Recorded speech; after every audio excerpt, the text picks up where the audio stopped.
Hello guys, welcome back to the channel and welcome back to elite wrestling. तो guys आज इस video में हम बात करने वाले हैं इस वीक हुए AEW के डार्क एलिवेशन शो की और जानने वाले हैं कि इस वीक के AEW डार्क एलिवेशन शो के ऊपर क्या हुआ। पर अगर आपको नहीं पता कि हम AEW के डार्क एलिवेशन शो के बारे में क्यों बात कर रहे हैं तो गाइज आप ऊपर आए हुए कार्ड के ऊपर क्लिक कर हमारी कल की अपडेट की वीडियो चेकआउट कर सकते हैं, क्योंकि मैंने इस वीडियो के अंदर बताया है कि मैं AEW के डार्क एलिवेशन शो के बारे में क्यों बात करने वाला हूँ, जिसके साथ ही हमने इस वीडियो के अंदर काफी सारे बड़े बड़े अपडेट्स के बारे में भी बात की है। तो अपडेट्स मिस ना करने के लिए ऊपर आए हुए कार्ड के ऊपर क्लिक कर हमारी कल की ये वीडियो चेकआउट करना मत भूलना। लेकिन गाइज अब ज्यादा देर ना लगाते हुए चलिए ये वीडियो शुरू करते हैं और जानते हैं कि इस वीक के AEW डार्क एलिवेशन शो के ऊपर क्या हुआ। तो गाइज इस वीक के AEW डार्क एलिवेशन शो की शुरुआत AEW के मेंस डिवीजन से एक नॉर्मल 1-on-1 मैच से हुई, जहां पर हार्डी फैमिली ऑफिस के member Marq Quen jungle boy को फेस कर रहे थे। और इस मैच में जंगल बॉय की टीम यानी कि लूचासोरस और मार्को स्टंट और मार्क क्विन के साइड पर हार्डी फैमिली ऑफिस यानी कि हमारे इंडियन सुपरस्टार जोरा जोहेल, एनहेलिको और इशा कैसिडी थे। और अगर यहाँ पर हम बात करें इस मैच की तो गाइज ये मैच AEW कंपनी के दो यंग स्टार्स के बीच में था और ये दोनों ही अब काफी देर से एक दूसरे को AEW के डार्क और डार्क एलिवेशन शोज के ऊपर फेस कर रहे हैं। इसलिए हमें ये मैच एक काफी बढ़िया मैच देखने को मिला है, जिस मैच में इन दोनों ही सुपरस्टार्स ने अपने अपोनेंट के मूव्स को काफी अच्छी तरीके से काउंटर किया है।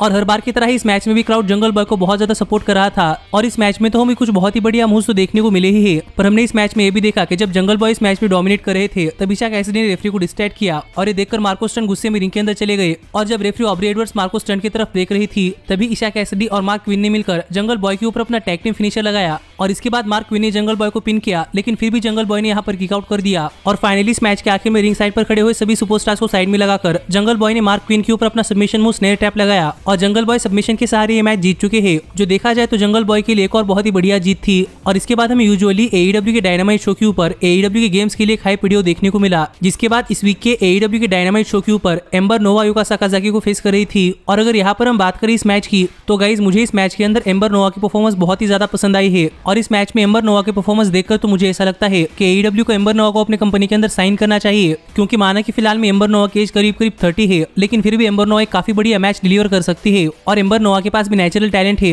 कि वो अपने हर एक मैच के अंदर बहुत ही बढ़िया परफॉर्मेंस दे सकती है। इसीलिए इस मैच में भी एम्बर नोवा ने काफी ज्यादा डोमिनेट किया। पर फाइनली इस मैच में युका साकाजाकी ने अपना कमबैक कर लिया और युका साकाजाकी एम्बर नोवा के ऊपर अपना फिनिशर मैजिकल गर्ल स्प्लैश लगाने के लिए गई, पर एम्बर नोवा ने इस फिनिशर को रिवर्स कर दिया और एम्बर नोवा युका साकाजाकी के ऊपर अपना फिनिशर लगाने के लिए गई, पर युका साकाजाकी ने एम्बर नोवा का फिनिशर रिवर्स कर एम्बर के ऊपर अपना दूसरा फिनिशर यानी कि एयरप्लेन स्पिन लगाया और इसके बाद एम्बर नोवा को पिन कर युका साकाजाकी ने ये मैच जीत लिया है। जो मैच भी एक ठीक ठाक मैच था और ये मैच देखने के बाद मुझे ऐसा लगता है कि AEW को एम्बर नोवा को अपनी कंपनी के अंदर साइन करना चाहिए। पर इसके बाद हमें AEW के डार्क एलिवेशन शो के ऊपर AEW के विमेंस डिवीजन से थंडर रोजा माइका मैड्रिड को एक नॉर्मल 1-on-1 मैच में फेस करती हुई दिखाई दी। और अगर आपको नहीं पता कि माइका मैड्रिड कौन है तो गाइज मैं आपको बताना चाहूंगा कि माइका टेक्सास की एक लोकल टैलेंट है और माइका टेक्सास के अंदर कई सारे इंडिपेंडेंट रेसलिंग प्रमोशंस में चैंपियन भी रह चुकी है। पर जहां तक बात है इस मैच की तो गाइज इस मैच की शुरुआत में थंडर रोजा ने इस मैच में बहुत ज्यादा डोमिनेट किया और इस मैच में थंडर रोजा की परफॉर्मेंस देखकर ऐसा लग रहा था कि प्रोबेबली माइका को इस मैच में कोई ऑफेंस नहीं मिलेगा और थंडर रोजा जल्दी ही मैच जीत जाएंगी। पर फिर भी माइका ने इस मैच में अपना बहुत ही बढ़िया कमबैक किया और एक टाइम के लिए तो माइका ने इस मैच में थंडर रोजा के ऊपर रोप्स का इस्तेमाल कर बहुत ही बढ़िया सबमिशन मूव लगाया था। पर आखिरकार जब इस मैच में अपना कमबैक कर थंडर रोजा माइका के ऊपर अपना फिनिशर लगाने के लिए गई तब माइका ने फिनिशर रिवर्स कर दिया और ये देखकर थंडर रोजा ने माइका के ऊपर अपना सबमिशन मूव लगाया, जिस सबमिशन मूव से माइका नहीं बच पाई और फाइनली थंडर रोजा ने सबमिशन के सहारे ये मैच जीत लिया है। और कहना पड़ेगा कि थंडर रोजा ने अपने बर्थडे पर अपना मैच जीत लिया है।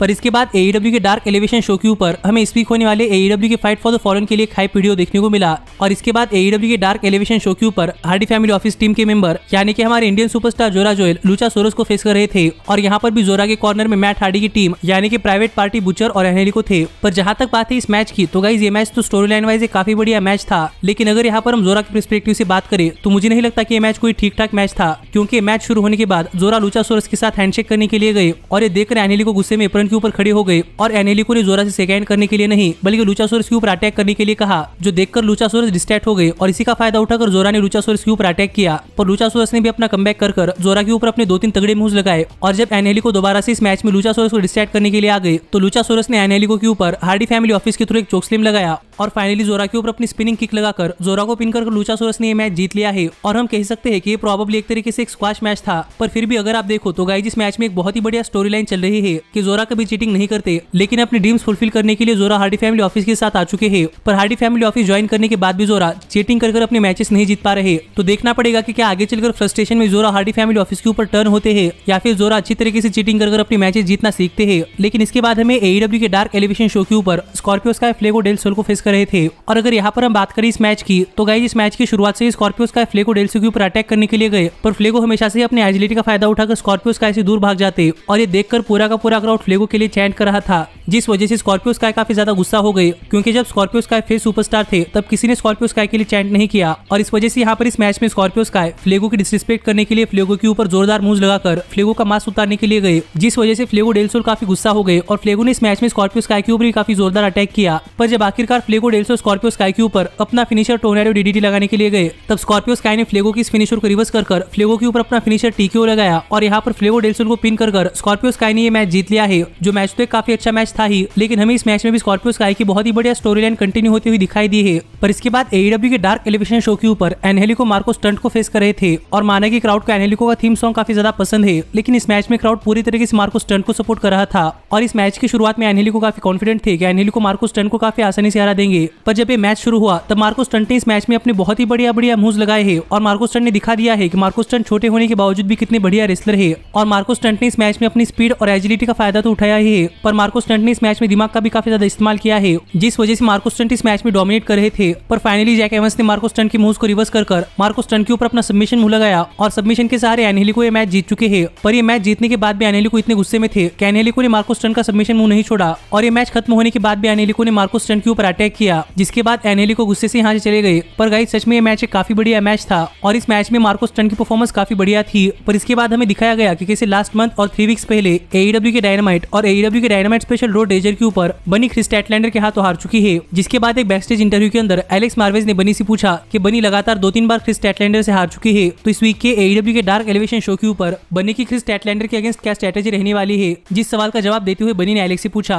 कि क्या एलेक्स बनी को लूजर कह रहे हैं, जिस पर एलेक्स ने कहा नहीं। पर यहाँ पर आगे बात करते हुए बनी ने कहा कि क्या एलेक्स ने कभी किसी के चेहरे को नोचा है, क्योंकि अगर नहीं तो फिर एलेक्स आज सीख सकते हैं कि किसी के चेहरे को कैसे नोचते हैं, क्योंकि आज बनी क्रिस स्टैटलैंडर के साथ यही करने वाली है, जो बातें यहाँ पर बनी ने कही। पर इसके बाद एईडब्ल्यू के डार्क एलिवेशन शो के ऊपर हार्डी फैमिली ऑफिस की बनी मैडी ब्रैंकोस्की के साथ मिलकर क्रिस स्टैटलैंडर और टाई कॉन्टी को फेस कर रही थी। और अगर यहाँ पर हम बात करें इस मैच की, तो गाइस इस मैच की शुरुआत में बनी ने मैडी ब्रैंकोस्की को मैच स्टार्ट करने के लिए कहा, क्योंकि बनी क्रिस स्टैटलैंडर को फेस नहीं करना चाहती थी, इसलिए मैडी ने मैच स्टार्ट किया। लेकिन मैडी ने मैच स्टार्ट करने के बाद टाई कॉन्टी और क्रिस स्टैटलैंडर ने मिलकर मैडी ब्रैंकोस्की के ऊपर काफी तगड़ा अटैक किया और ये अटैक रोकने के लिए बनी ने टाई कॉन्टी के ऊपर एक चिप शॉट लगाया, जो देखकर टाई कॉन्टी काफी ज्यादा गुस्सा थी। पर मैडी ने इस डिस्ट्रैक्शन का फायदा उठाकर इस मैच में अपना कमबैक किया और इसके बाद इस मैच का मोमेंटम बनी और मैडी के पास चला गया। और जब क्रिस स्टैटलैंडर और बनी इस मैच में एक दूसरे के आमने सामने आ गई, तब हमें इस मैच में दोनों ही सुपरस्टार्स एक दूसरे के ऊपर काफी तगड़े पंचेस थ्रो करते हुए दिखाई दिए हैं। पर जहां तक बात है इस मैच के विनर की, तो गाइस फाइनली इस मैच के आखिर में क्रिस स्टैटलैंडर बनी के ऊपर अपना फिनिशर लगाने के लिए गई, पर मैडी ब्रैंकोस्की ने फिनिशर तोड़ दिया और ये देखकर टाई कॉन्टी और क्रिस स्टैटलैंडर ने मिलकर बनी और मैडी के ऊपर लगातार मूव्स लगाने शुरू कर दिए और ये देखकर बनी रिंग के बाहर चली गई। और इतने में क्रिस स्टैटलैंडर ने मैडी के ऊपर अपना फिनिशर बिग बैंग थ्योरी लगाया और यहाँ पर मैडी को पिन कर क्रिस स्टैटलैंडर और टाई कॉन्टी ने ये मैच जीत लिया है। और ये मैच जीतने के बाद क्रिस स्टैटलैंडर और टाई कॉन्टी ने रेफरी ऑब्री एडवर्ड्स के साथ भी डांस किया, जो देखकर हम समझ सकते हैं कि क्रिस स्टैटलैंडर और टाई कॉन्टी एईडब्ल्यू कंपनी में अपना टाइम कितना एंजॉय कर रही है। पर अब देखना पड़ेगा कि आगे बनी और क्रिस स्टैटलैंडर के बीच में क्या होता है। लेकिन इसके बाद एईडब्ल्यू के डार्क एलिवेशन शो के ऊपर इनर सर्कल के जेक हेगर कॉमेडी टेबल पर आकर बैठ गए, क्योंकि इसके बाद डार्क एलिवेशन शो के ऊपर द पिनिकल के मेंबर वार्डलो को एक मैच था और हमने देखा है कि वार्डलो और जेक हेगर के बीच में अब तक नहीं बनती, इसीलिए ही जेक हेगर वार्डलो को मैच देखने के लिए कॉमेडी टेबल पर आकर बैठे थे।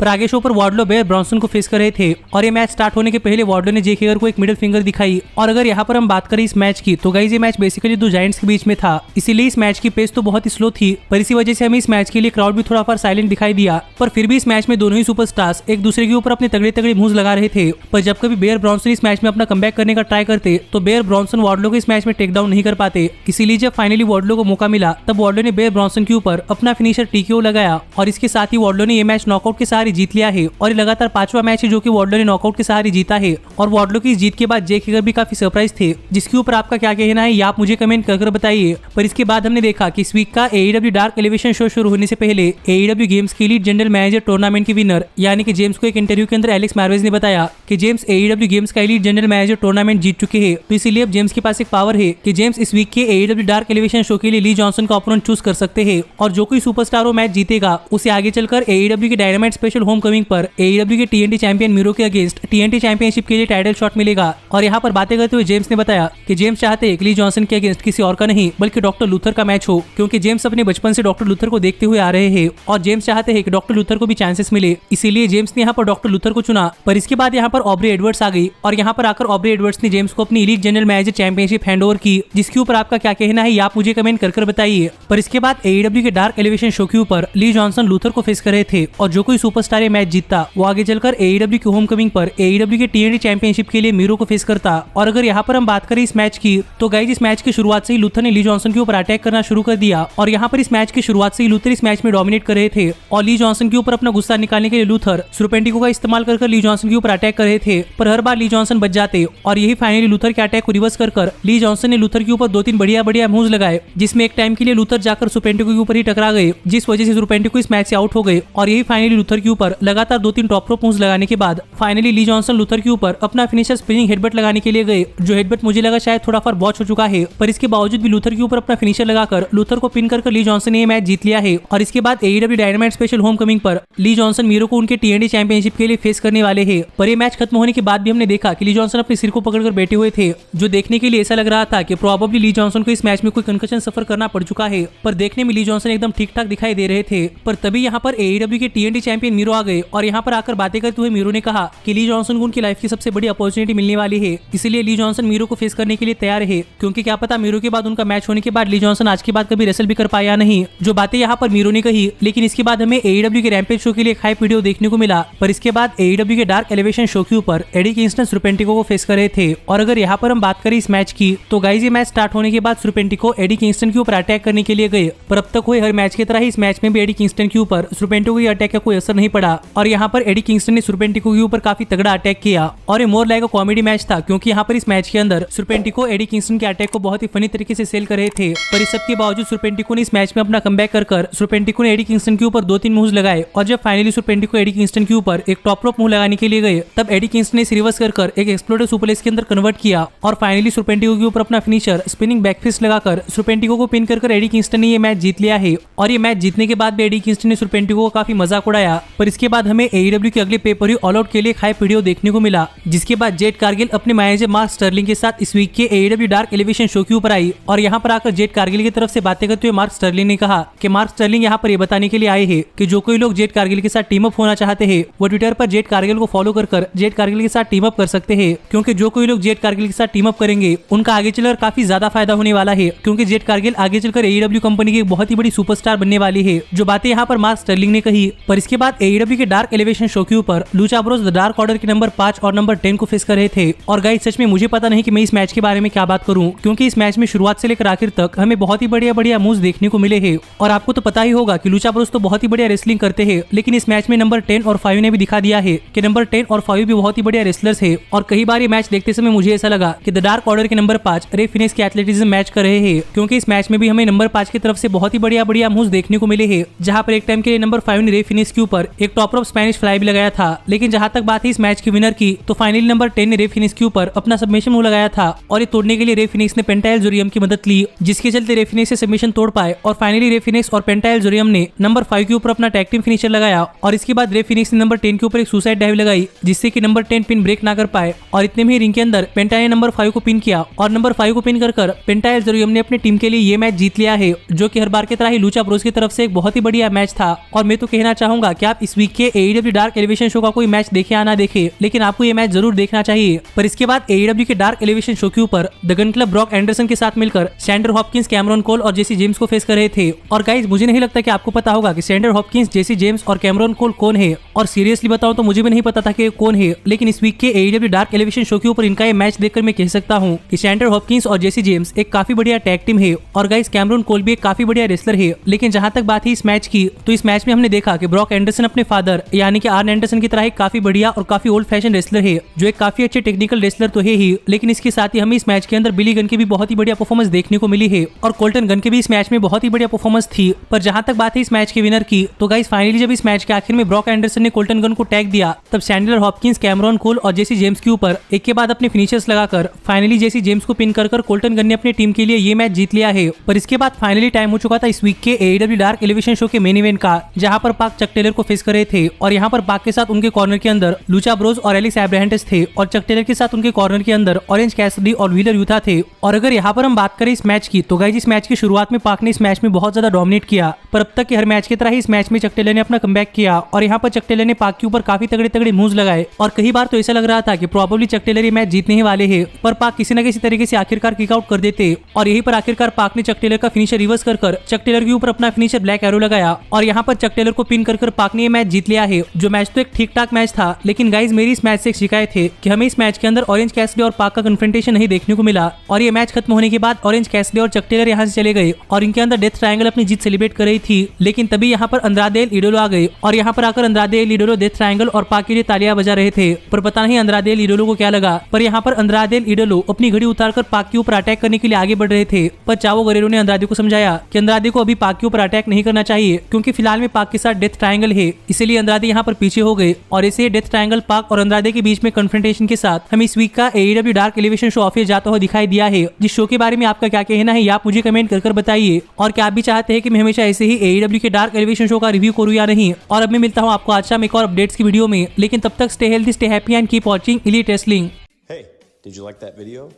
Click the screen for more. And where do you think you're going? Check out our official merchandise page and to support the entire cast. And thanks so much for being the elite. The elite. The elite.